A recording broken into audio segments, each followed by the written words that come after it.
Alors, parmi les solutions préconisées par l'Association des psychologues du Québec, nous, on sait que les syndics et les syndics adjoints ont des pouvoirs très élargis. Et il n'existe aucun organisme de surveillance du travail des syndics.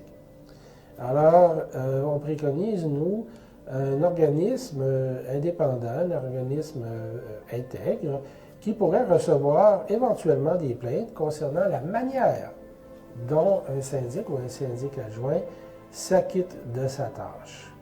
Alors, les professionnels, comme ça, pourraient se plaindre en toute sécurité, sans risquer des représailles, et le travail du syndic, à ce moment-là, serait examiné pour savoir qu'est-ce qui s'est réellement passé. Les syndics devraient, eux aussi, respecter un code de déontologie. Alors, on sait que les syndics sont tellement protégés légalement qu'ils sont en somme plus puissants que les ordres professionnels auxquels ils appartiennent. Et à un moment donné, le processus d'enquête des syndics semble souvent, en tout cas, manquer de sens pour plusieurs professionnels qui sont enquêtés. Il est important aussi de dire que moi je suis psychologue et j'ai entendu surtout des témoignages de psychologues, mais ce qu'on a constaté au fil du temps aussi, c'est que c'est un problème qui est présent dans plusieurs ordres professionnels, pour plusieurs professionnels de diverses professions. Actuellement, nous, à l'Association des psychologues du Québec, on est en contact avec environ 46 associations de professionnels en santé, santé mentale, santé, et on discute avec plusieurs professionnels de plusieurs professions depuis des années de ce problème-là, du problème disciplinaire, pour essayer de trouver une solution. Et c'est une des choses que je trouve importante dans l'approche du Dr Benaïm, c'est qu'il donne l'occasion aux professionnels aussi de diverses professions de discuter, de partager leur expérience. On remarque beaucoup de points communs entre les professions.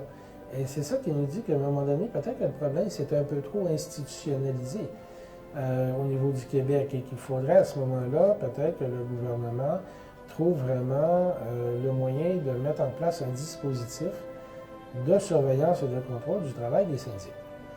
Alors, la fonction disciplinaire, on reconnaît que c'est important, c'est nécessaire. Alors, il ne faut pas que ça porte ombrage non plus à la dignité de la profession, tout ça, et à l'importance du processus disciplinaire lorsqu'il est approprié. Alors, au fil des ans, l'Association des psychologues du Québec a entrepris plusieurs démarches auprès de plusieurs instances pour essayer de faire comprendre le problème qu'on avait constaté. Alors, nous nous sommes adressés au ministère de la Justice, nous nous sommes adressés à l'Office des professions, nous nous sommes adressés à l'Ordre des psychologues, parce qu'on est psychologue, et parfois on avait senti une certaine ouverture pendant un certain temps, mais on s'est rendu compte à un moment donné que